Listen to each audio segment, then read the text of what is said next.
అబ్బో ఇక్కడ కేజీ చీరలు కొంటే అర కేజీ చీరలు ఫ్రీ అంట. మంగళ్య షాపింగ్ మాల్, కేజీల్లో సేల్, టన్నుల్లో ఆనందం.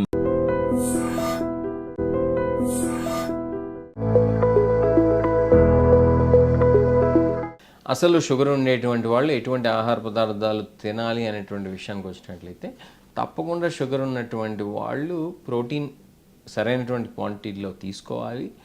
అలానే మనం కార్బోహైడ్రేట్ విషయానికి వచ్చినట్లయితే కనుక సింపుల్ రిఫైన్డ్ కార్బోహైడ్రేట్స్ తగ్గించేసుకోవాలి. ఎందుకు ఇది ఈ బేసిక్ సూత్రాన్ని తెలుసుకోవాలి అని అంటే మనం ఏది తీసుకుంటే షుగర్ పెరుగుతుంది అనేటువంటి విషయం తెలుసుకున్నట్లయితే కనుక దానివలన మనం అటువంటి ఆహార పదార్థాలని తీసుకోవాల్సినంత మొత్తంలో తీసుకోకుండా ఉండటం చేయొచ్చు.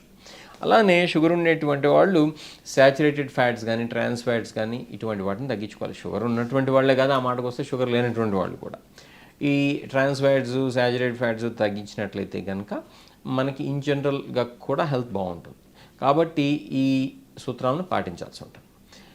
ఇక్కడ మనం స్పెసిఫిక్గా చెప్పుకోవాల్సినటువంటి విషయం ఏంటి, చికెన్ తినచ్చా లేకపోతే మటన్ తినచ్చా అని చెప్పి అడిగారు. చికెన్లో ఏముంటుందని మనం చూసినట్లయితే కనుక ఫ్యాట్ కొంతమేరకు ఉంటుంది. ఆ ఫ్యాట్ యానిమల్ ఫ్యాట్ కాబట్టి మనకు మంచిది కాదు. కాకపోతే చికెన్లో మిగతాదంతా ప్రోటీన్ కాబట్టి మనకు తీసుకుంటే మంచిదే. ఏది ఎంత మోతాదులో తీసుకోవాలో అంత మోతాదులో. అలా అని చెప్పి 2 పూట్ల చికెన్ తింటే మంచిది కాదు. వారానికి ఒక 5-6 సార్లు చికెన్ తింటే నష్టమైతే ఏమి కాదు. అది కూడా ఏంటంటే లిమిటెడ్ క్వాంటిటీలో తీసుకోవాలి. ఏది కూడా ఎక్కువగా తీసుకోకూడదు, అసలు ఉండకూడదు. ఏది చికెన్ తీసుకునేటువంటి అలవాటు ఉంటే కనుక. కాబట్టి చికెన్ అయితే తీసుకోవచ్చు. కాకపోతే చికెన్లో కూడా మళ్ళీ ఏ పార్ట్ ఆఫ్ ది చికెన్ తీసుకుంటున్నాం అనేది ముఖ్యం. చర్మం లాంటివి అయితే అసలు తీసుకోకూడదు, ఎందుకంటే స్కిన్లో చాలా ఫ్యాట్ ఉంటుంది కాబట్టి దాని జోలికి వెళ్ళకూడదు. అలానే ఏ పోర్షన్ ఆఫ్ చికెన్ అనేది కూడా చాలా ఇంపార్టెంట్. చికెన్ బ్రెస్ట్ అనేది చాలా high in protein content, less in fat కాబట్టి అది తీసుకుంటే మంచిది. లేదా థైజ్, లెగ్ పీస్ అని మన వాళ్ళు అంటుంటారు కదా, అవి తీసుకుంటే మంచిది. అది కూడా ఎలా ప్రిపేర్ చేస్తారనేది చాలా ఇంపార్టెంట్. ఉడకబెడతాం లేకపోతే గ్రిల్ చేయటం చేస్తే కనుక ఇది నూనె వేయకుండా లేకపోతే నెయ్యి ఎక్కువ వేయకుండా అప్పుడు అది మంచిది. అలా కాకుండా దాన్ని బాగా ఫ్రై చేసు లేకపోతే ఇంకా ఎక్కువ నూనె వేసి వేయించుకున్నావు కనుక తిన్నట్లయితే కనుక తప్పకుండా షుగర్ లాంటివి డైరెక్ట్గా రాపోయినా కూడా ఇండైరెక్ట్గా మనకు చెడు జరుగుతుంది. ఎలా జరుగుతుంది చెడు అంటే కనుక ఆ ఫ్రైడ్ ఐటమ్స్ వల్ల మనకు ముందు వెయిట్ గెయిన్, అలానే దానివల్ల హార్ట్ డిసీజెస్ వచ్చేటువంటి రిస్క్ ఉంటుంది. కాబట్టి ఎప్పుడు ఫ్రైడ్ ఫుడ్స్ అనేది అవాయిడ్ చేయాలి, చికెన్కైనా ఇంకో దానికైనా కూడా. ఇంకోటి మనం ఈ చికెన్ ఎలా తీసుకుంటున్నాం అనేది కూడా చాలా ఇంపార్టెంట్. చాలామంది ఏంటంటే బిర్యానీలతో పాటు తింటూ ఉంటారు. బిర్యానీలో ఉండేది ఏంటి, వైట్ రైస్. ఆ వైట్ రైస్ వల్ల మళ్ళీ షుగర్స్ పెరగచ్చు. కాబట్టి మనం ఏ ఫుడ్ తింటున్నాం అనేది కొంచెం ఆలోచించి కనుక తిన్నట్లయితే కనుక తప్పకుండా మన యొక్క షుగర్ లెవెల్స్ని కంట్రోల్లో పెట్టుకుంటూ, వెయిట్ గెయిన్ కాకుండా చూసుకుంటూ, బ్లడ్ ప్రెషర్ పెరగకుండా చూసుకుంటూ, హార్ట్ అటాక్ డిసీజ్ రాకుండా చూసుకుంటూ మనం జాగ్రత్త పడవచ్చు.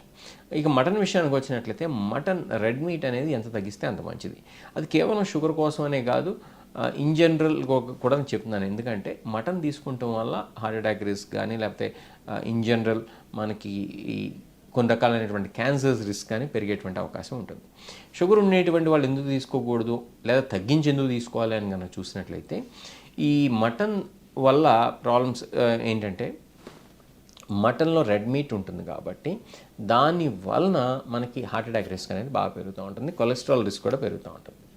మనకి ఈ 2 రిస్క్స్ అనేవి ఆల్రెడీ డయాబెటిక్స్లో ఎక్కువ కాబట్టి ఆల్రెడీ ఎక్కువైనటువంటి రిస్క్ని ఇంకా కాంపౌండ్ చేయకూడదు. కాబట్టి మనం రెడ్ మీట్ అనేది డయాబెటిక్స్లో ఎంతగా అవాయిడ్ చేస్తే అంత మంచిదని చెప్పి చెప్పుకుంటూ ఉంటాం.